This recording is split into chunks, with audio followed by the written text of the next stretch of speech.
bake a cherry pie? Billy boy, Billy boy. Can she bake a cherry pie? Charming Billy. She can bake a cherry pie, quick as a cat can wink her eye. She's a young thing and cannot leave her mother. Well, Granny, did you pick out your spot yet for the garden? Yep. I kind of favor a patch right close here to the house. Well, I'll plow you up something there directly. Yeah, just enough for some onions and taters and some rudibakers. And a few rows of corn. Paul? Morning, Granny. Paul, can I help you with the plowing and the spading? Well, Ellie, I'd rather you put on one of them pretty dresses that Miss Hathaway got you. But, Paul, I can plow better in these clothes. Plowing. You know, Ellie, I'd like you to wear one of them dresses kind of regular. Wouldn't you, Granny? You're mighty fetching in a dress, Ellie. Prettier than a tub of fresh churned butter. Paul, if I go to wearing them dresses, Jethro will make fun of me. I reckon he hadn't better. Now, you run along and put on something with skirts. All right, but he hadn't better make fun. He won't. You know, speaking of Jethro, I think he's got himself a sweetheart. The banker's secretary? That's right. They was out together last night. What'd they do? Well, I don't rightly know for sure, but it was something to do with bowls. All you do with bowls is eat. Well, I reckon that's what it was then. She said she was going to take him bowling. You know, Jed, I kind of like that Miss Hathaway. Yeah, I think she kind of likes us, too. Oh, those marvelous Clampets. Those simple, rugged mountain people. The more I see of them, the more I am impressed. Yes, now Never have I observed such strength of body, mind, and character. Yes, now They stand like boulders in the pebble-strewn landscape of Beverly Hills. Like mighty oaks among bushes. Like quiet. Now, like I admire them, too. But those boulders need polishing, and we've got to put some city leaves on those oaks before my wife gets back from Boston. Incidentally, in any endeavor requiring physical strength, they are most exceptional. I took Jethro bowling last night. Here's the bill. $3,000. How many games did you bowl? Well, you see, what happened was this. I said to Jethro, Pick up that bowling ball, she says, and see can you knock over them pins down yonder. They's just sticks. Anyway, I snatches up that rascal, draws back, and lets her fly. Did you knock down them pins? Yeah, the pins, the pin boy, the end of the building, a brick wall, and a signboard down on Sunset Boulevard. I bet you Miss Jane didn't do that good. She didn't even try. She just looks at me and says, Jethro, you're strong as an ox and twice as handsome. Ain't no two ways about it, Granny. That city girl is sweet on this boy. I reckon so, the way she's bragging on his looks. You are handsomer than an ox. Thank you, Granny. Cousin Ellie, you're a city girl now. Do you think... You see that, Paul? I told you this would happen if I took to wearing these dresses. You call me that again, and I'll turn you every way but loose. Say nothing but city gal. Ellie, mate, climb it. Get up from there or you're going across my knee. And Jethro, you're going across mine. What did I do that was so all-fired bad? In that dress, she looks just like a city gal. You did it! I reckon we better go out there and see she don't hurt him.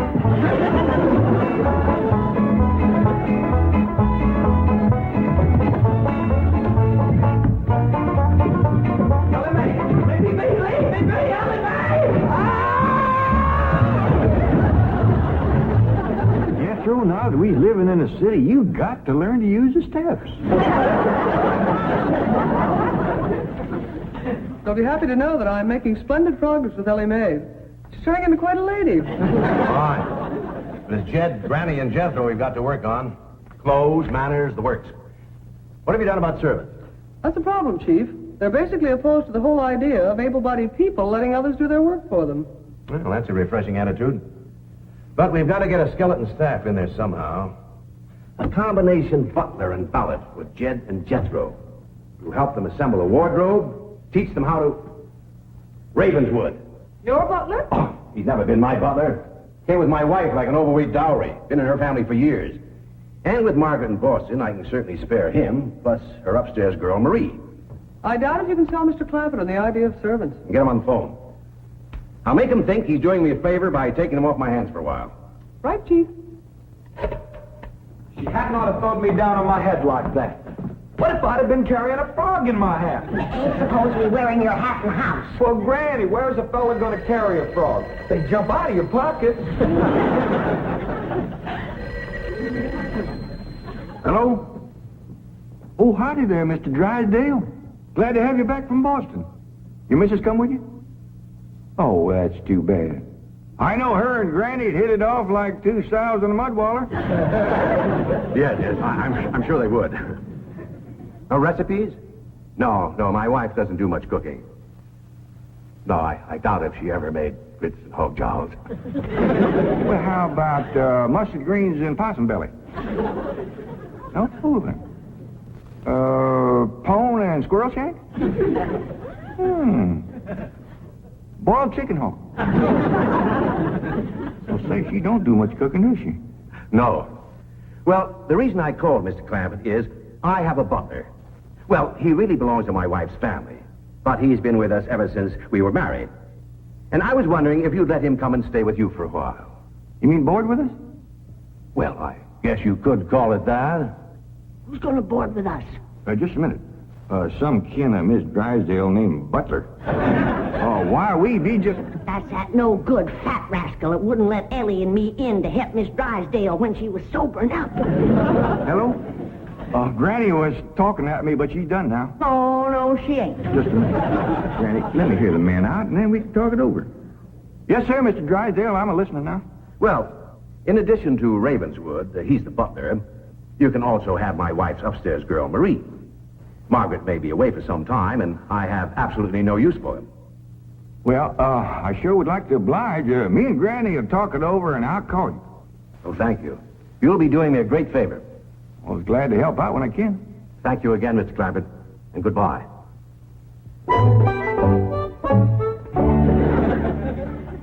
Is somebody coming to live with us, Uncle Jed?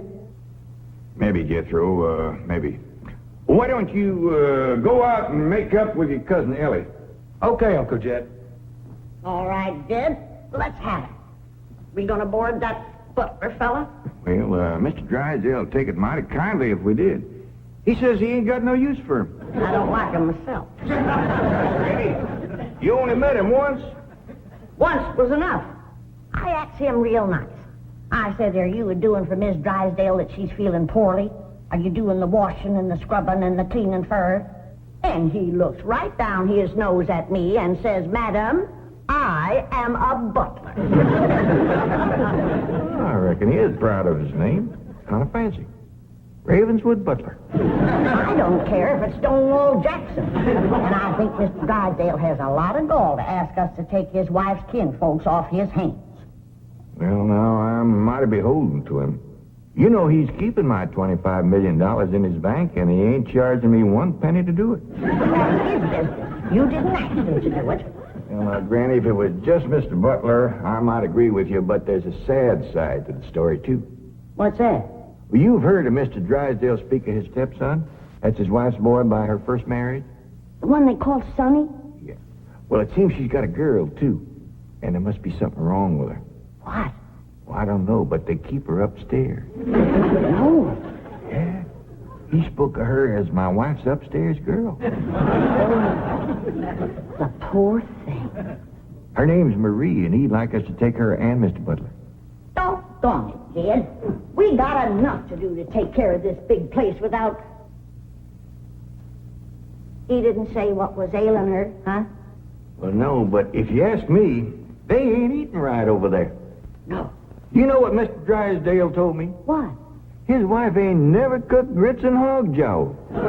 Ah, go on. That's a fact. Nor mustard greens and possum belly. Nor pone and squirrel shank. Nor even boiled chicken hog. The land of mercy. You can't hardly blame Mr. Butler for getting a mite cranky. Man don't eat right, he gets that way. Well, Jed, I reckon it won't do no harm to take him in for a spell. Granny, for such a little woman, you got an awful big heart. Well, I feel sorry for the poor girl. But the first time that fancy pants Mr. Butler looks down his nose at me, I'm gonna chuck him in the cement pond.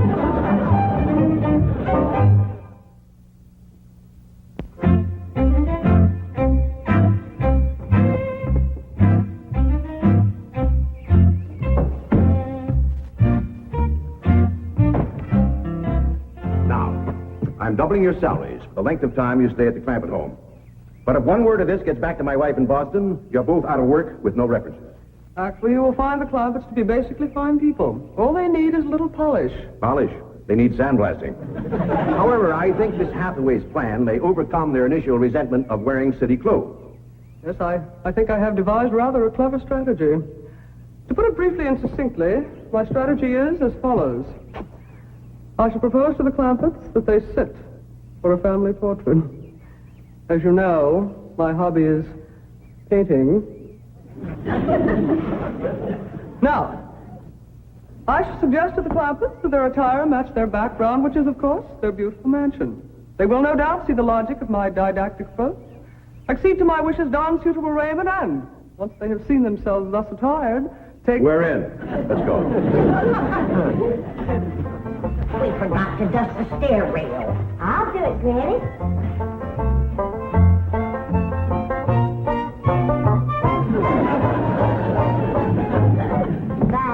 Wearing boys' clothes does come in handy sometimes. Hi, Ginger Granny. I think we got her all spick and span for the company.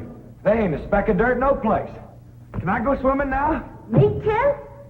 As soon as we help Granny clean up the kitchen.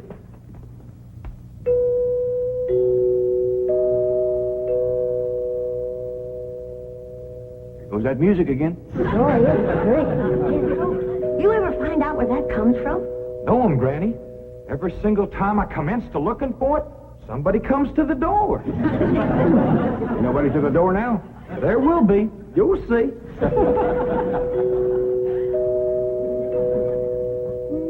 Doggies, that's nice. I'll pitch in and see can we find it. You're wasting your time. I'm a-telling you. Before you can find it, somebody will come to the door. There, you see? Happens every time. Now remember, Ravenswood, I'm counting on you. Don't fail me. You have my word, sir. I've been butler and valet since boyhood, as was my father before me and his father before him. And I've yet to meet the man or woman who posed a social problem too difficult for me to handle. That's the spirit. Howdy there. Remember me, Mr. Butler? No! Ravenswood, come back! You gave your word! Come back, you coward! Come back here! I'll cut off your fringe benefits! Ravenswood probably forgot something. He'll return shortly. Meanwhile, this is Marie. This is Drysdale's upstairs girl. Marie? Lady Clampett? Howdy. Jethro Bodine? Ellie Mae Clampett? And Grandma Clampett. No, ma'am. I am a Moses. Pardon? Granny's related on my wife's side. They's the Moses family from Tennessee. Then your name is Granny Moses? Grandma Moses. That's right. There was a very famous Grandma Moses who painted primitives. I've whitewashed a few myself. I'll show Marie to her room. Listen, Marie, honey. Over here, you got the run of the house. You don't have to hide upstairs. Ain't nothing wrong with that girl, but what some good cooking will cure her. She's half starved. Poor thing is so weak her knees keeps a buckling on her. She's kind of pretty, though, for a skinny girl. Just wait till she gets a mess of Granny's grits and hog gels. That'll fill her out. Well, I'll get some of cooking. Guess that butler fellow will be coming back directly. Oh, and Granny, can we have some of that salted down possum belly that Ma sent us? Well, I reckon it is kind of a company meal. Granny, open up a jar of them pickled crow gizzards. Now, Jed, we don't want to spoil these folks. They might get to thinking we eat like that every day. Baby, will you do something nice for me? Sure, Pa. Will you go get into that pretty dress again? Oh, Pa, Jethro will make fun of me. No, I won't, Ellen May. Cross my heart. Why, That's my darling. Thank you. And then you be real nice to Marie. She's had a bad life. I'll be nice to her. She's pretty. Let's all be nice. heck, Bart, I wanted to go swimming. Now I gotta go put on an old dress. Cousin Allie, you look awful pretty in a dress. Honest you do. Do I look pretty in that there city girl? You look prettier than that there city girl. That did it. Come on and fight. There's nothing to be afraid of, Ravenwood. The fact that they're big and strong doesn't mean they're violent. Elephants can be gentle. Now, Ravenswood, your appearances deceive you. Oh, really? Oh, I do admit on the surface they do seem a bit rough, even cruel. But I assure you underneath they are placid, kindly, and gentle. You'll see. You shouldn't have called me a city girl. Ellen May, leave me alone, please, City girl.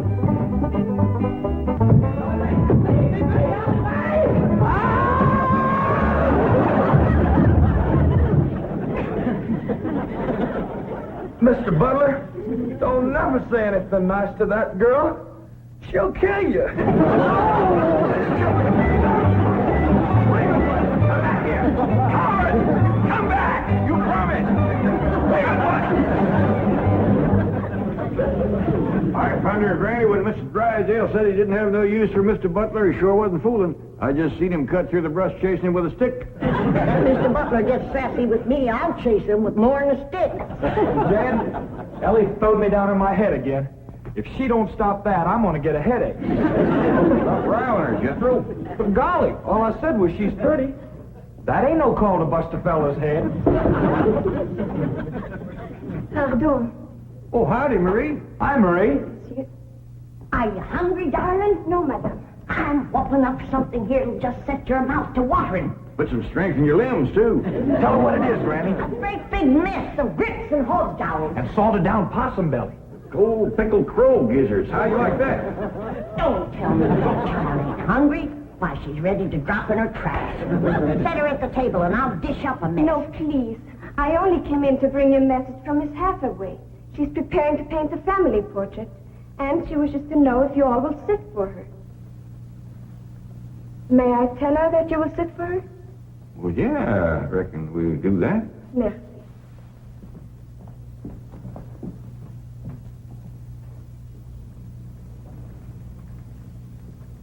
Well, let's get at it.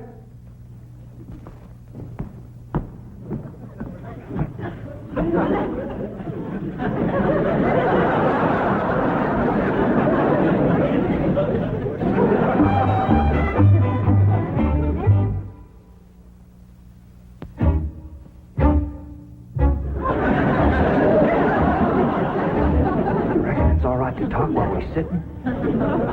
Yeah, I reckon. I found out something about Marie. What? She's scared of Mr. Butler. How'd you know? I asked her to go swimming with me, and she says he wouldn't allow it. What business is it of his? That's what I said. And she says he's a butler, and I'm just an upstairs girl. And I got to do whatever he says. We'll see about this. Oh, dingies. Let's hit Mr. Drysdale, find him, and give him a whooping. I'll catch him, Granny. Ellie, you go put a dress on like you promised. Uncle Jed, I'm going swimming. If I see him, I'll fetch him in. Don't go jumping in with your clothes on again. Well, I won't, Uncle Jed. Miss Hathaway, she gave me a present last night. She says it's something special for her to go swimming in. What'd she give you? Oh, pair of trunks. You go swimming in a cement pond. Boy, it's too big to go swimming in a trunk. In a pair of them. I got a feeling that Mr. Butler feller is going to be trouble. Yeah, we can handle him. Well, I still say that I think Mr. Drysdale has a lot of nerve to ask us to board his wife's relations. Maybe he's just fed up. Man can get awful tired of having his wife's kin underfoot all the time.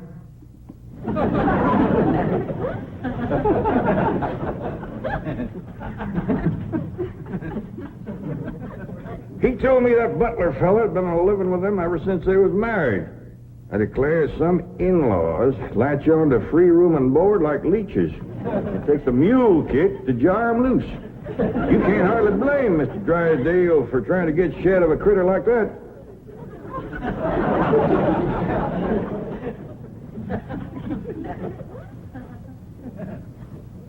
Is that the way you feel? You bet it is. I'll see how fast I can get packed. I'll get out from underfoot just as quick as I can. No, Jeff. I know when I'm not wanted. It don't take no mule kick to get shed of me. Darnation, Granny, well, I wasn't talking about you. We couldn't get along without you. No, Jeff. I'm just a burdensome old woman, no good to nobody. Why don't you throw me down the well? Go ahead, pick me up, carry me out to the well, and throw me in. Stop talking like that. Uncle Dan! Uncle Dan! I caught him. Mr. Drysdale, he gave out, but I caught this fat little rascal. What do you mean? You gonna whip him, Granny? No, Jethro, I'm going to get thrown down the well. Why don't you throw us both down the well together? We're just no good leeches, both. Mr. Butler, I'm sorry Jethro got mighty rough with you. He don't mean no harm. He's just an overgrown boy. Now, we's all mighty pleasure to have you come and stay with us, and as long as you behave yourself, won't be no trouble. Oh, I'm Jed Clampett. Sir. This here's Granny. I reckon you and Jethro done met. Yeah. Sir. Oh, and this here's my daughter, Ellie Mae. Enchantée, mademoiselle. Vous êtes très belle, très charmant, très ravissant. Don't you dare use them kind of words to a lady. What do you say, Granny? I ain't sure, but it sounded dirty. Your daughter was pretty and charming. Oh, you're so different from all the others. You're like a beautiful city girl. He had not have said that. Oh, Mary, Oui, Miss Jane. didn't you say the Clampetts had agreed to sit for their portrait? Oui, they said they would do it. What is it? I believe it to be self-preservation, madam.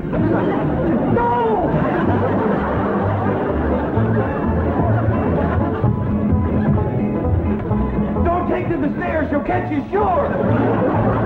Say now, let me go now, really. No! Sounds like Ellie got him. Afraid so. Could somebody please tell me what is transpiring? Uncle Dad! Ellie throwed him all right, but I caught him before he hit the floor. So here you are. Well, now, everything seems to be fine. You see, Ravenswood, didn't I tell you the Clampetts were kindly, gentle people? Yes, sir. Thank you, sir.